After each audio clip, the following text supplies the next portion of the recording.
Bonsoir à tous. Bonsoir. Bonsoir. Est-ce que tout le monde m'entend?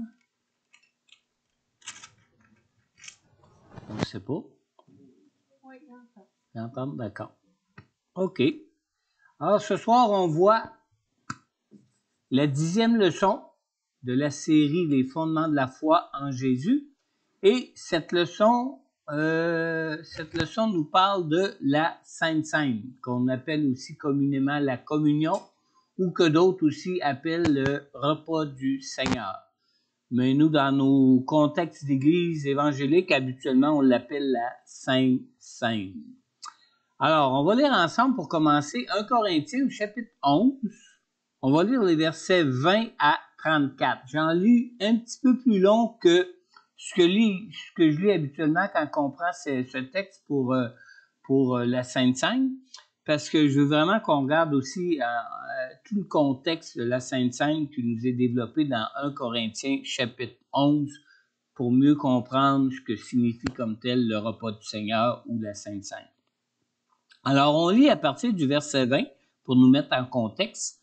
Ainsi donc, lorsque vous vous réunissez, ce n'est pas pour prendre part au repas du Seigneur, car dès que vous vous mettez à table, chacun s'empresse de prendre son propre repas, de sorte que l'un a faim, tandis que l'autre est ivre. N'avez-vous pas des maisons pour manger et boire? Ou bien méprisez-vous l'Église de Dieu et voulez-vous faire honte à ceux qui n'ont rien? Que vous dire? Faut-il vous féliciter? Sur ce point, je ne vous félicite pas. En effet, j'ai reçu du Seigneur ce que je vous ai transmis. Le Seigneur Jésus, la nuit où il a été arrêté, a pris du pain. Après avoir remercié Dieu, il l'a rompu et a dit, « Prenez, mangez. Ceci est mon corps qui est rompu pour vous. Faites ceci en souvenir de moi. » De même, après le repas, il a pris la coupe et a dit, « Cette coupe est la nouvelle alliance en mon sang. Faites ceci en souvenir de moi toutes les fois que vous en boirez. En effet, toutes les fois que vous mangez ce pain et que vous buvez cette coupe, vous annoncez la mort du Seigneur jusqu'à ce qu'il vienne. C'est pourquoi celui qui mange ce pain ou boit la coupe du Seigneur indignement sera coupable envers le corps et le sang du Seigneur. Que chacun donc s'examine lui-même, et qu'ainsi il mange du pain et boive de la coupe. Car celui qui mange et boit indignement, sans discerner le corps du Seigneur, mange et boit un jugement contre lui-même. C'est pour cela qu'il y a parmi vous beaucoup d'infirmes et de malades, et que plusieurs sont morts. Si nous nous examinions nous-mêmes, nous ne serions pas jugés. Mais quand nous sommes jugés, c'est le Seigneur qui nous corrige afin que nous ne soyons pas condamnés avec le monde.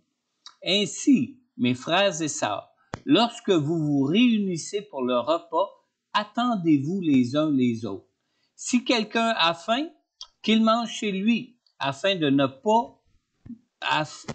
que vous ne vous réunissiez pas pour attirer un jugement sur vous.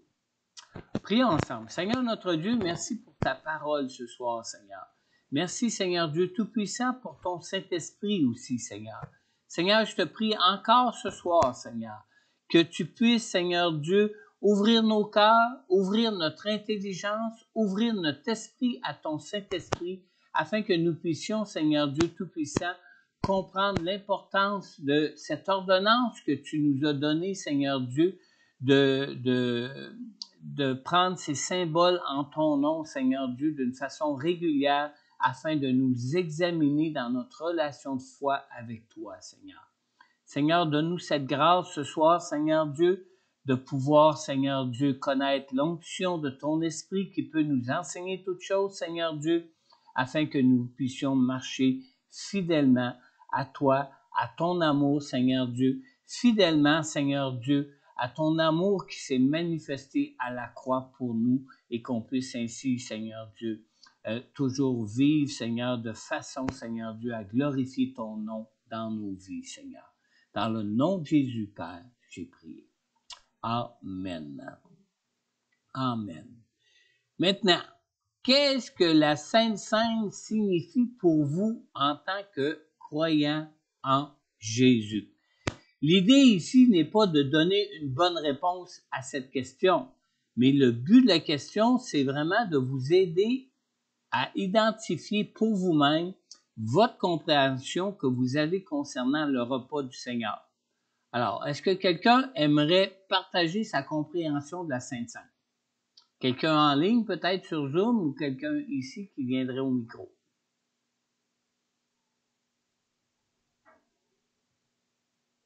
S'il n'y a personne, je vais inviter mon épouse à le faire.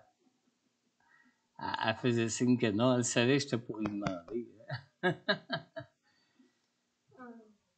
C'est pas une question de donner une bonne réponse. C'est juste une question de nous aider à réfléchir sur la façon que nous, on peut comprendre ce que peut être la Sainte Seine. La Sainte Seine, pour moi, c'est vraiment de garder toujours puis je remercie le Seigneur de nous avoir donné ça, puis il nous le dit lui-même dans la parole que on se rappelle de ce qu'il a fait pour chacun de nous, qui est vraiment mort sur la croix, puis a versé son sang, il a souffert pour nous accorder le salut. Alors pour toi, la Sainte Seine, c'est l'importance de se souvenir de son amour, de ce qu'il a accompli pour nous à la croix. Amen. Pour nos vies. D'accord, merci. Vous savez, dans les milieux de foi chrétienne, on identifie 3 façons différentes de comprendre la Sainte Seine. Premièrement, certains attribuent à la Sainte Seine les valeurs d'un sacrement. Ceux qui considèrent la Sainte Seine ou la communion comme un sacrement croient que lorsque les éléments sont bénis par le prêtre, ils croient que le pain et le vin sont miraculeusement transformés en le corps et le sang réel du Seigneur Jésus-Christ. Alors, cette transformation miraculeuse est appelée dans ces milieux de foi chrétienne traditionnelle, c'est appelé la transsubstantiation. Maintenant, est-ce qu'il y a des bases bibliques à la transsubstantiation et sur quel fondement biblique cette croyance peut-elle être fondée? On va lire ensemble un texte sur lequel certains défendent cette position-là. Dans Jean, on va lire Jean au chapitre 6, on va lire les versets 51 à 63. On lit ici, Jean chapitre 6, versets 51 à 63. Jésus dit, « Je suis le pain vivant descendu du ciel. Si quelqu'un mange de ce pain, il vivra éternellement, et le pain que je donnerai, c'est mon corps, que je donnerai pour la vie du monde. » Là-dessus, les Juifs se mirent à discuter vivement entre eux, disant, « Comment peut-il nous donner son corps à manger? » Verset 53 nous dit, Jésus leur dit, « en vérité, je vous le dis, si vous ne mangez pas le corps du Fils de l'homme et si vous ne buvez pas son sang, vous n'avez pas la vie en vous-même. Celui qui mange mon corps et qui boit mon sang a la vie éternelle, et moi, je le ressusciterai au dernier jour. En effet, mon corps est vraiment une nourriture et mon sang est vraiment une boisson. Celui qui mange mon corps et qui boit mon sang demeure en moi et moi je demeure en lui. Tout comme le Père qui est vivant m'a envoyé et que je vis grâce au Père, ainsi celui qui me mange vivra grâce à moi. Voilà comment est le pain descendu du ciel. Il n'est pas comme la manne que vos ancêtres ont mangée, eux sont morts, mais celui qui mange de ce pain vivra éternellement. Jésus dit ces paroles alors qu'il enseignait dans une synagogue à Capernaum.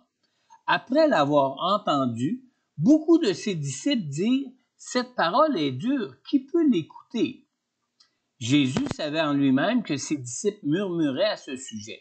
Il leur dit, « Cela vous scandalise? Si vous voyez le Fils de l'homme monter là où il était auparavant, c'est l'Esprit qui fait vivre. L'homme n'arrive à rien. Les paroles que je vous dis sont esprit et vie. » Alors, les croyants qui croient à la transsubstantiation évoquent généralement le passage que nous venons de lire pour défendre leur point de vue. Mais selon les enseignements de l'Église catholique romaine, pendant la célébration de la messe, au moment même où le prêtre dit « Ceci est mon corps », le pain et le vin deviennent réellement le corps et le sang de Jésus. Alors, selon les rites de l'Église catholique romaine, toujours, seul un prêtre validement ordonné a le pouvoir de consacrer le pain et le vin. Maintenant, nous pouvons objecter des raisons à la transsubstantiation. D'abord, avoir la vie éternelle n'est pas une question d'avoir besoin de nous nourrir de la chair et du sang physique de Jésus comme si c'était une nourriture, comme du pain pour nourrir notre estomac. D'accord? Dans Jean 6, 55, dans le verset la série de versets qu'on vient de lire, Jésus a vraiment dit « En effet, mon corps est vraiment une nourriture et mon sang est vraiment une boisson. » Et ces paroles de Jésus ont d'ailleurs scandalisé ceux ceux qui les ont entendues de la bouche même de Jésus parce qu'ils n'en comprenaient pas bien le sens. Alors Jésus a donc su leur préciser le sens de ces paroles.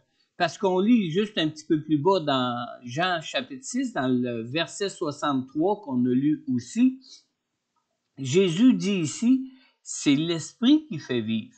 L'homme n'arrive à rien. Les paroles que je vous dis sont esprit et vie. Aussi, même si Jésus a affirmé être le pain descendu du ciel, Jésus ne parlait pas de son corps physique et de son sang comme étant une nourriture pour donner la vie éternelle. Jésus parlait souvent de lui-même, même d'une manière symbolique. D'ailleurs, l'Évangile de Jean rapporte plusieurs affirmations de Jésus qui représentaient ce qu'il accomplissait en tant que Messie. Par exemple, dans Jean 15, au verset 1, Jésus dit « C'est moi qui suis le vrai cep et mon Père est le vigneron ».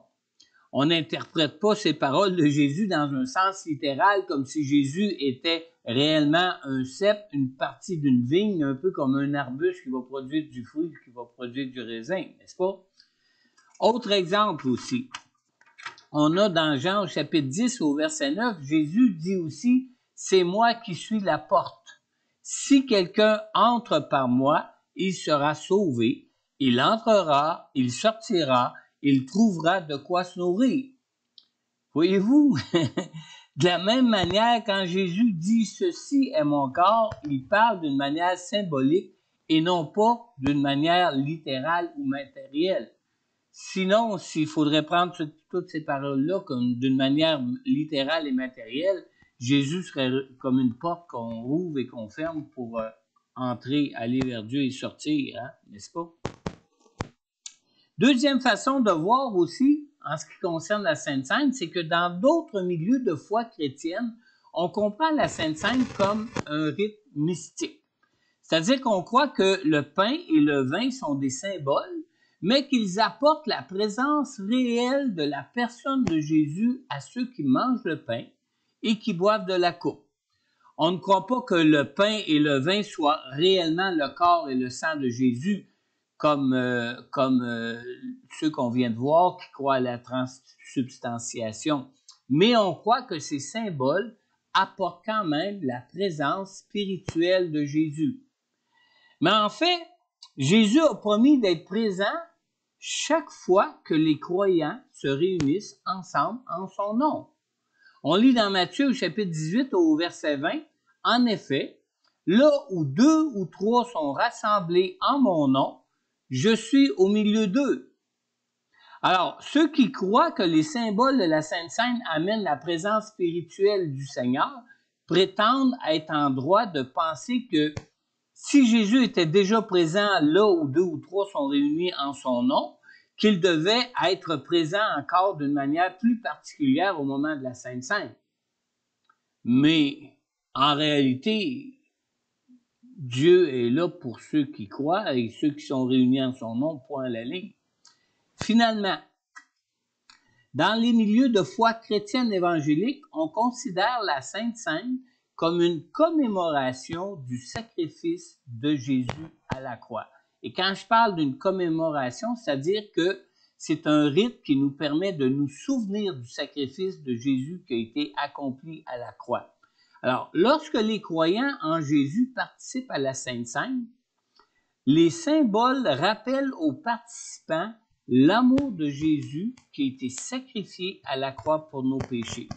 On a lu dans 1 Corinthiens, au chapitre 11, dans le verset 24 et 25, « Après avoir remercié Dieu, il a rompu, c'est-à-dire il a rompu le pain et a dit, « Prenez, mangez, ceci est mon corps qui est rompu pour vous. Faites ceci en souvenir de moi. » Alors, il précise ici que le but, c'est de le faire en souvenir de lui, en souvenir de son corps qui a été livré à la croix pour nous.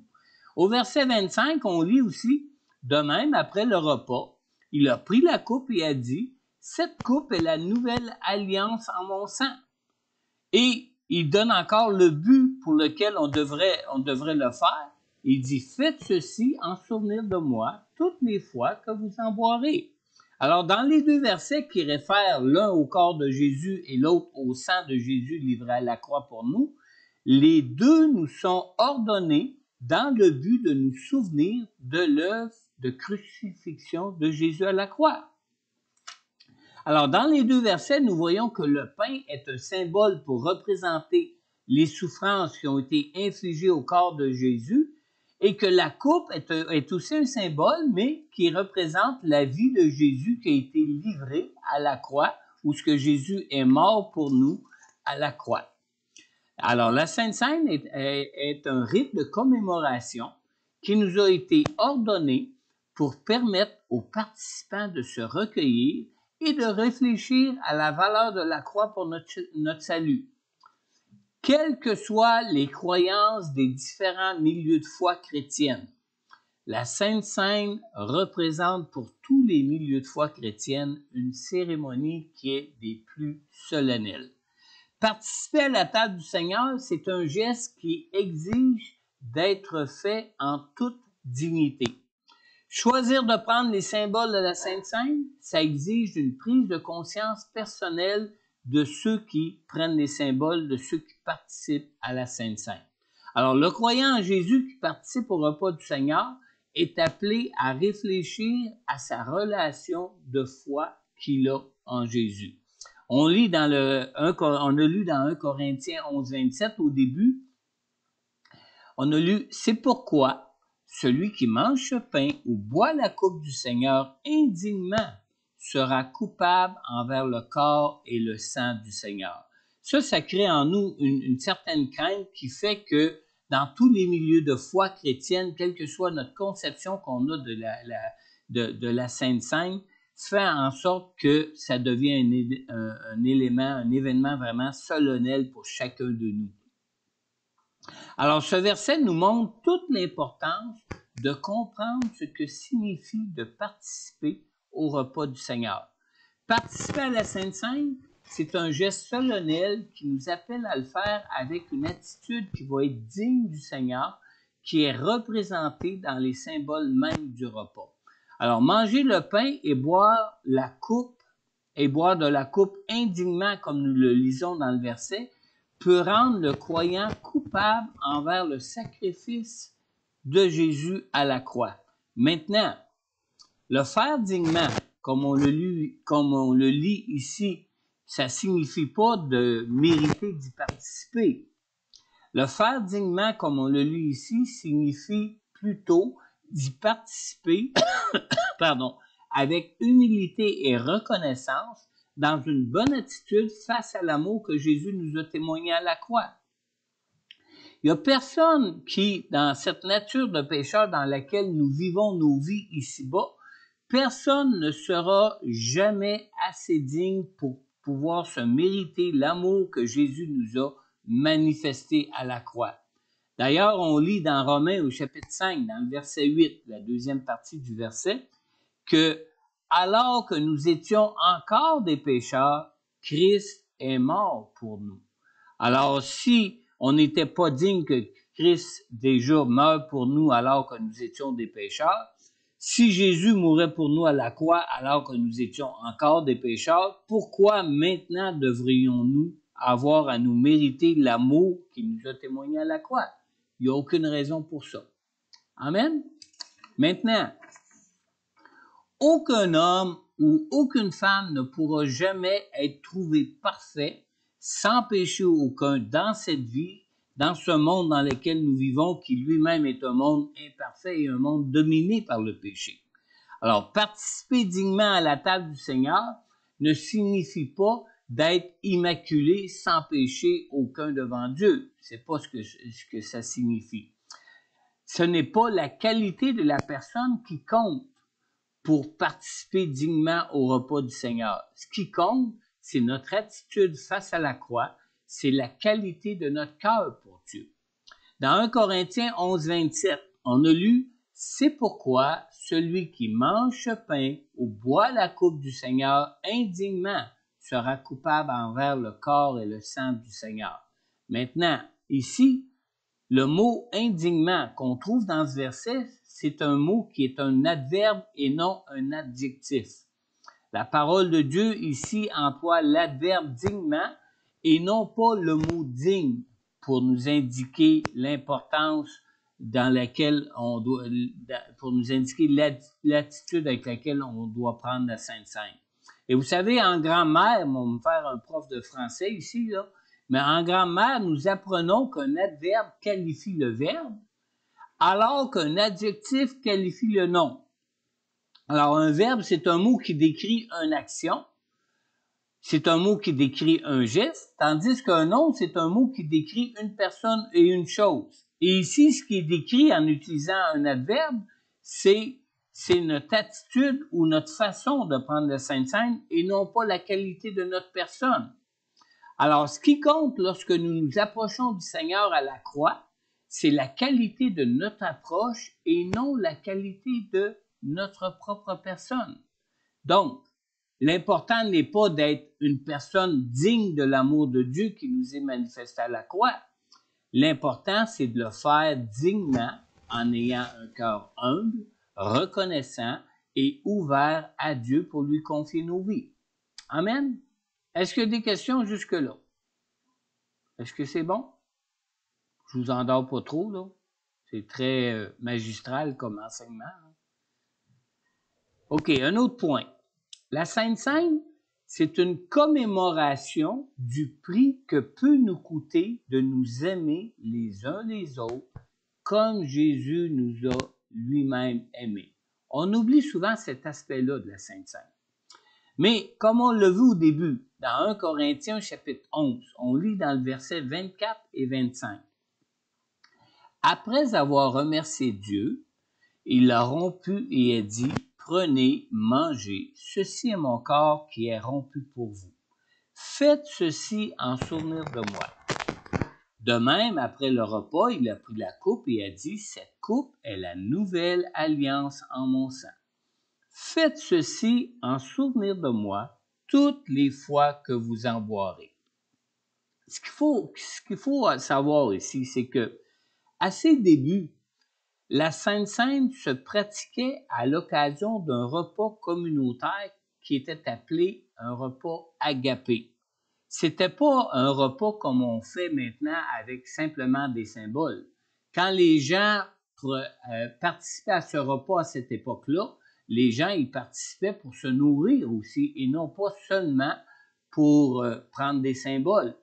Quand Jésus a fait la Sainte Seine pour la première fois, dans la chambre haute, la nuit où il a été livré pour être crucifié, ils prenaient ensemble un repas et non pas juste des symboles comme nous on fait aujourd'hui. Alors, à ses débuts, la Sainte Seine se pratiquait à l'occasion d'un repas communautaire et cet aspect-là, il ne faut pas l'oublier dans nos relations les uns avec les autres. Quand on parle d'un repas appelé un repas agapé, le mot vient du mot grec agapéo qui signifie un amour sacrificiel.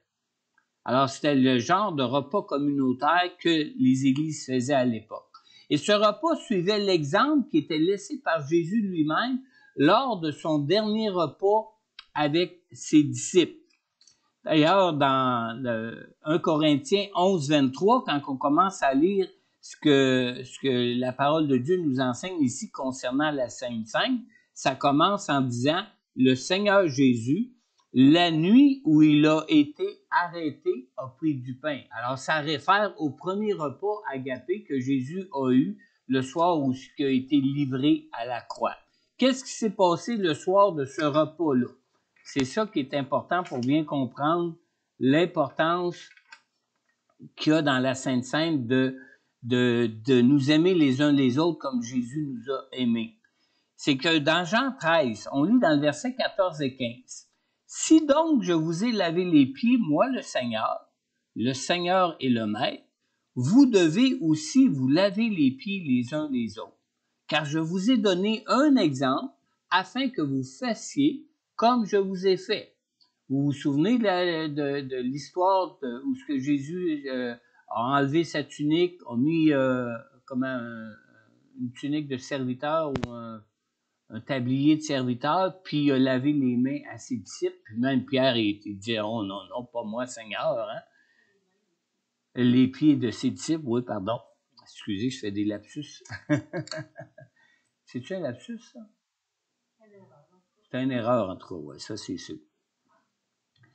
Alors, Jésus nous a donné cet exemple-là dans ce qui concernait ce repas agapé, qui était donné en exemple à suivre pour nos repas agapés ou quand on s'approche de la table du Seigneur ou ce qu'on appelle aussi la Sainte Seine. Alors, l'Église de Corinthe était plutôt l'exemple parfait à ne pas suivre en ce qui concerne l'amour que nous devons avoir les uns pour les autres. À Corinthe, le but de se rappeler cet amour était même complètement perdu de vue au moment de leur repas agapé. Un autre point, la Sainte Seine est une commémoration du jugement de Dieu que Jésus, dans son amour pour nous, a subi à la croix pour notre pardon. Toujours en référence au repas qu'il y a eu avec ses disciples le soir qui a été livré, dans Luc 22, on lit dans le verset 19 et 20, « Ensuite, il prit du pain, et après avoir remercié Dieu, il le romput et le leur donna en disant, « Ceci est mon corps qui est donné pour vous. Faites ceci en souvenir de moi. » Après le souper, il prit de même la coupe et le leur donna en disant, « Cette coupe est la nouvelle alliance en mon sang qui est rompue pour vous. » Alors, concernant le sacrifice de Jésus à la croix, la Sainte Seine nous rappelle le prix que Jésus a payé pour nous sauver de la condamnation de Dieu pour nos péchés. Alors, au moment de son dernier repas avec ses disciples,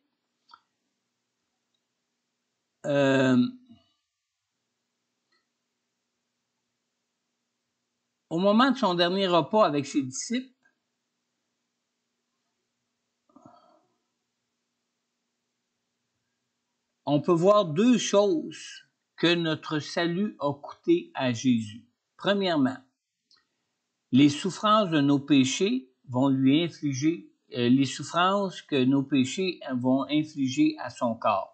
Au verset 19, on a lu « Ensuite, il prit du pain, et après avoir remercié Dieu, il le romput et leur donna en disant « Ceci est mon corps qui est donné pour vous.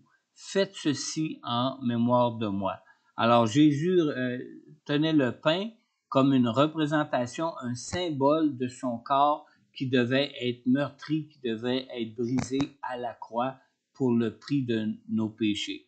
Et deuxièmement, c'est que la mort, ça représente aussi la mort que lui coûtera de porter à notre place la juste condamnation de Dieu pour le pardon de nos péchés, pour que nous puissions ressusciter à la vie éternelle avec lui. Au verset 20, on a lu, après le souper, il prit de même la coupe et le leur donna en disant, « Cette coupe est la nouvelle alliance en mon sang qui est rompue pour vous. » Et on sait que la parole de Dieu nous dit que la vie est dans le sang et qu'en livrant son sang, c'est comme s'il livrait sa vie pour nous, pour qu'on puisse qu'au moment où lui ressuscite d'entre les morts, que nous puissions nous aussi ressusciter avec lui. Alors, prendre les symboles à la Sainte Seine, ça exige que le croyant en Jésus reconnaisse le prix que Jésus a payé, des souffrances qu'il a endurées en son corps et de sa vie qu'il a volontairement livrée à la mort pour nous sauver. Hein? On sait que Jésus n'a pas péché. Et on sait que la parole de Dieu nous dit que le salaire du péché, c'est quoi? C'est la mort. Alors, même la mort n'a pas pu le retenir, et si Jésus ne se serait pas livré lui-même à la mort, il n'aurait même pas pu mourir parce qu'il était sans péché. Dans 1 Corinthiens 11, 29, on lit « Car celui qui mange et boit indignement, sans discerner le corps du Seigneur, mange et boit un jugement contre lui-même. » Alors, on arrive à comprendre ce que peut signifier manger et boire indignement sans discerner le corps du Seigneur quand on se réfère au dernier repas que Jésus a eu avec ses disciples la nuit où il a été livré ou arrêté, comme on a lu dans le verset 23 de 1 Corinthiens 11. Alors, dans Luc 22, on lit au verset 21, Jésus dit, au moment de ce repas là même, « Cependant, celui qui me trahit est avec moi à cette table. » Quand on appelle la Sainte Seine le repas du Seigneur, c'est qu'on est à une table, qu'on peut s'imaginer assis à une table avec lui, où ce qu'on partage ce repas. Et puis, il dit que cependant, celui qui me trahit est avec moi à cette table. On sait tous évidemment de qui d'entre ses disciples Jésus parle ici, hein? Parce que nous, on connaît nos évangiles, on connaît la parole de Dieu, puis on sait que Jésus parle de Judas ici. Judas est celui qui a pris le pain que Jésus lui a remis, le pain qui représentait son corps, et son corps qui devait être livré pour être crucifié pour nous. D'accord? Alors Jésus, c'est le type de croyant qui n'a pas su reconnaître la valeur de la croix que Jésus devait subir pour le sauver de la condamnation de Dieu pour ses péchés. Des questions là-dessus, là? On va plus loin. Maintenant, Judas faisait même partie de ceux de ses disciples que Jésus a envoyés avec le pouvoir de chasser les démons et de guérir les maladies, n'est-ce pas? Et il y a des commentateurs de la parole de Dieu qui disent que Judas reconnaissait Jésus comme étant Dieu et que Judas reconnaissait même bien que Jésus était le Messie envoyé de Dieu pour sauver son peuple de ses péchés. Et même si Judas reconnaissait ça, et même si Judas a lui-même participé au ministère de Jésus, où ce que lui-même avait été envoyé avec le pouvoir de chasser des démons et de guérir les maladies comme les autres apôtres, Judas, ce que les commentateurs disent aussi, c'est que Judas n'a jamais pu croire que Jésus se laisserait être crucifié et se livrerait à la mort pour porter la juste condamnation de Dieu pour ses péchés. Judas, de son expérience avec Jésus, était convaincu que Jésus avait l'autorité et que Jésus avait la puissance de Dieu pour éviter la croix et éviter la mort qui est la juste condamnation ou la juste conséquence pour le prix de nos péchés. Alors pour Judas, il n'y aura pas de problème à livrer Jésus. Il va s'en sortir comme d'habitude. Alors Judas a méprisé ce que le Seigneur annonçait, ou ce que son corps devait être brisé, ou ce qu'il devait mourir pour le pardon de nos péchés, pour nous réconcilier avec Dieu. Et dans 1 Corinthiens, au chapitre 11, au verset 27, on lit « C'est pourquoi celui qui mange ce pain ou boit la coupe du Seigneur indignement sera coupable envers le corps et le sang du Seigneur. » On lit même au verset 29, « Car celui qui mange et boit indignement, sans discerner le corps du Seigneur, mange et boit un jugement contre lui-même. » Alors, comme nous l'avons vu tantôt, ce n'est pas d'être une bonne personne qui compte pour pouvoir prendre le repas du Seigneur, de pouvoir s'approcher de la table du Seigneur. Ce qui compte, c'est de reconnaître le prix que nos péchés ont coûté à Jésus pour que nous puissions en être pardonnés, délivrés et libérés.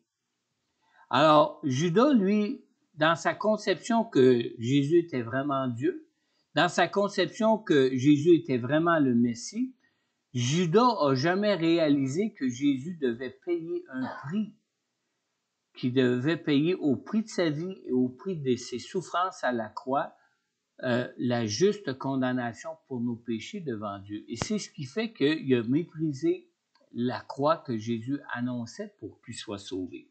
Amen? Des questions?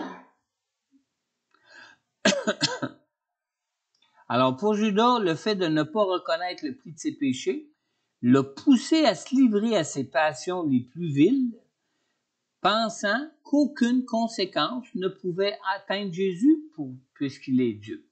Alors, comment est-ce que lui pouvait concevoir l'amour de Dieu pour lui en pensant qu'il souffrirait jamais la croix, en pensant peut-être comme certains ont cru que au moment de la croix, Jésus n'était plus réellement un homme puis qu'il n'a pas vraiment souffert à la croix, tandis que la parole de Dieu affirme clairement que Jésus a, en tant qu'homme, porté nos péchés, en tant qu'homme, subi réellement la colère, la condamnation de Dieu pour le prix de notre réconciliation avec Dieu. Amen. Maintenant, la Sainte Seine nous a été donnée comme une ordonnance du Seigneur pour nous permettre de nous examiner concernant notre relation de foi en Jésus. On lit dans 1 Corinthiens au chapitre 11, dans le verset 28, « Que chacun donc s'examine lui-même et qu'ainsi il mange du pain et boive de la coupe. » Alors, le premier objectif de la Sainte Seine est que nous puissions nous examiner nous-mêmes pour éviter de retomber sous le jugement de Dieu. Alors, quand on se rappelle les souffrances, l'amour de Dieu que Jésus nous a manifesté à la croix à travers ses souffrances et à travers le fait qu'il s'est livré lui-même à la mort pour qu'on soit sauvé, on lit dans 1 Corinthiens chapitre 11, dans le verset 30 et 31, « C'est pour cela qu'il y a parmi vous beaucoup d'infirmes et de malades et que plusieurs sont morts. Si nous nous examinions nous-mêmes, nous ne serions pas jugés. » Alors, quand on considère les symboles de la Sainte Seine, on doit les considérer de façon à nous examiner en ce qui concerne notre foi, notre relation de foi qu'on a avec Jésus pour ne pas tomber sous un jugement de Dieu, ou ne pas retomber sous le jugement de Dieu comme avant de reconnaître notre besoin de Jésus mort à la croix pour nous.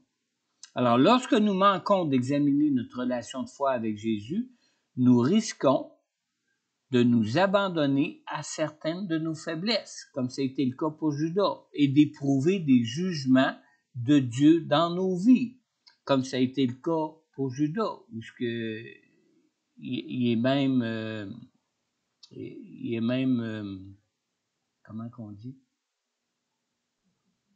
Judas, suite, où c'est lui-même s'est pendu par la suite. Maintenant, qu'est-ce que peut signifier pour nous de nous examiner nous-mêmes? Alors, pour répondre à cette question, il suffit encore de nous référer au dernier repas de Jésus de cette nuit où il a été arrêté, qui est toujours la référence au repas de la Sainte Seine où on s'approche pour manger à la table du Seigneur. Dans Matthieu, dans le chapitre 26, on lit dans le verset 21 et 22. « Le soir venu, il se mit à table avec les 12. Pendant qu'il mangeait, il dit, « Je vous le dis en vérité, l'un de vous me trahira. » Ils furent profondément attristés et chacun se mit à lui dire, « Est-ce moi, Seigneur? » Alors, au moment du repas, Jésus a lui-même avisé ses disciples qu'un d'eux qui était assis à la table avec lui était pour le trahir. Alors, on sait que Jésus a dit aux disciples qu'il était pour partir, mais qu'il ne les laisserait pas seuls. Hein, il a dit ça même durant cette soirée-là, je pense aussi. Alors qu'il leur renverrait le Saint-Esprit pour les conduire. Alors, lorsque nous prenons la Sainte Seine, nous lisons dans la parole de Dieu qui nous demande de nous examiner nous-mêmes. Alors, quand on lit les versets qui, au moment de la Sainte Seine, à chaque fois, on vous répète que chacun, donc, s'examine lui-même et qu'ainsi, il mange du pain et boive de la coupe. Alors, lorsque Jésus leur a dit qu'un d'entre eux était pour le trahir, les disciples se sont tout de suite examinés eux-mêmes. Qu'est-ce qu'ils ont fait? Ils ont dit, « Est-ce moi, Seigneur? » Alors, on a ici, qu'est-ce que ça peut signifier de s'examiner nous-mêmes? C'est de se questionner en ce qui concerne notre relation de foi avec Jésus, à savoir, est-ce qu'on reconnaît humblement notre besoin d'être sauvé? Est-ce qu'on reconnaît humblement l'amour, le témoignage de l'amour que Jésus a manifesté à la croix pour nous et le prix surtout que ça lui a coûté pour qu'on puisse être sauvé, pardonné de Dieu, délivré de nos péchés et aussi réconcilié avec Dieu dans notre vie. C'est ce qui fait qu'on va pouvoir nous garder sous la justice de Jésus et éviter de retomber sous une condamnation quelconque de Dieu pour nos vies. Alors pour nous, nous avons le Saint-Esprit avec nous qui peut nous convaincre de péché, de justice et de jugement.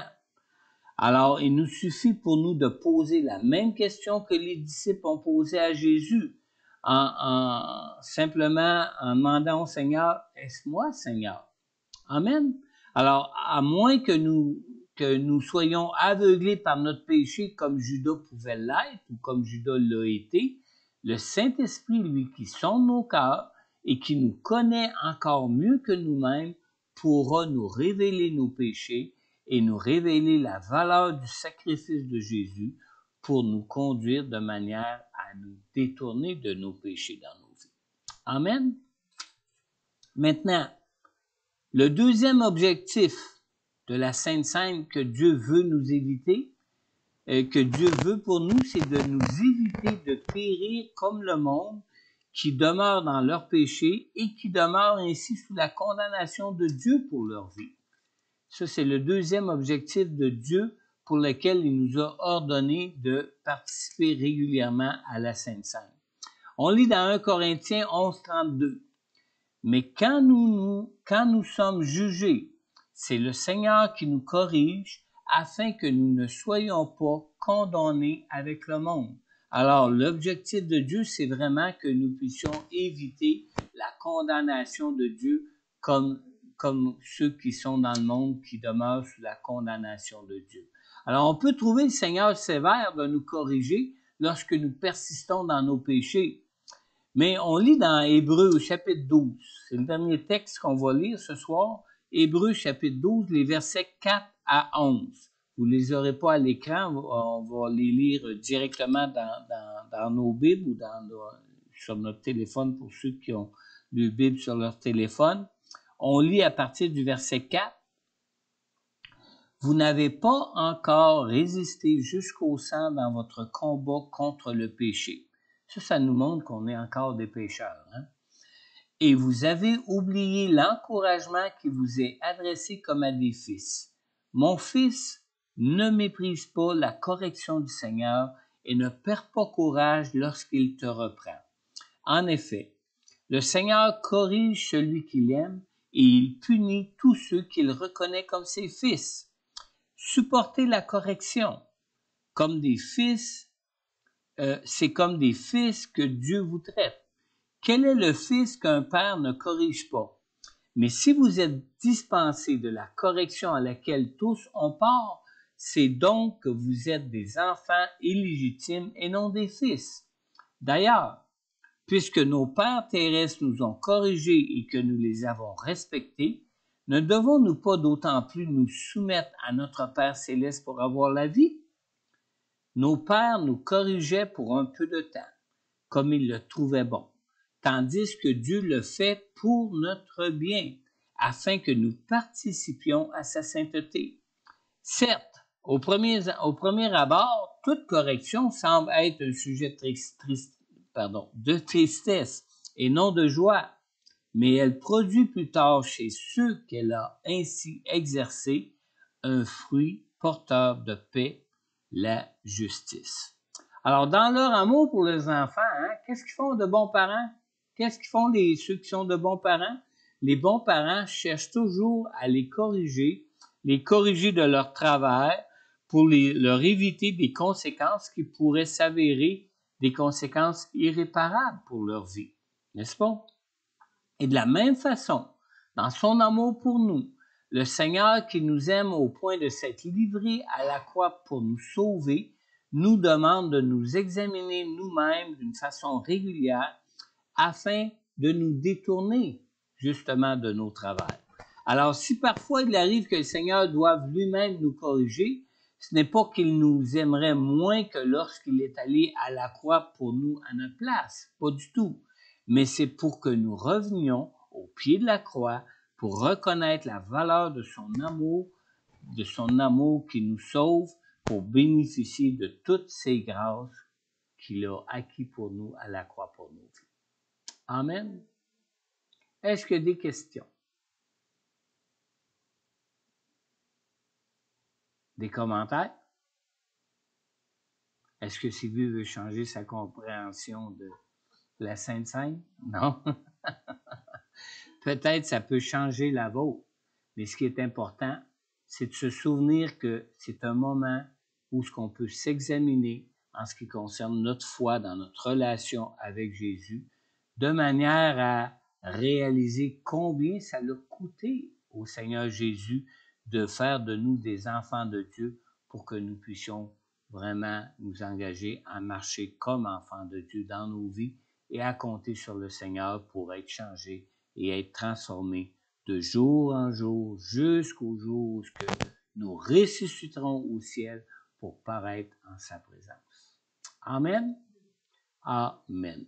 La semaine prochaine, ça va être la dernière leçon, la dernière étude qu'on va faire sur la série avant Noël. Il va rester 3 leçons par la suite, puis ces 3 leçons-là, on va les faire en venant après les fêtes. Mais mardi prochain, ça va être le dernier soir de l'étude avant Noël. On va voir 2 sujets possibles, soit le sujet de l'Église qu'on n'a pas vu encore, là, qu'on devait avoir dans la leçon 8, oui, je pense que c'est 8, ou sinon, pardon, on va voir la 13e leçon qui nous parle de la croissance du croyant. C'est la croissance ou la transformation? La croissance du croyant. Fait que ça va être une ou l'autre. Je peux pas vous dire tout de suite laquelle des deux ça va être, mais on va avoir une étude mardi soir prochain à 7 heures comme d'habitude, ici en présentiel à l'église, ou bien non sur Zoom de votre demeure. Puis par la suite, ça va aller juste en janvier, après le jour de l'an, pour on va vous dire à quelle date qu'on va recommencer à ce moment-là la série pour terminer les 3 leçons qui restent. Amen. Amen. Alors, bonne soirée à tous. Que Dieu vous bénisse. Salut à ceux qui sont en ligne. Je ne vous vois pas, malheureusement. Mais je sais qu'il y avait Martine, il y avait... Ils vont revenir. S'ils n'ont pas déjà quitté. Oui, on vous entend. Bonne soirée. Bonne soirée. Et on se dit à la semaine prochaine. Au revoir. À la semaine prochaine. Bye bye. Dieu vous bénisse. Pareillement.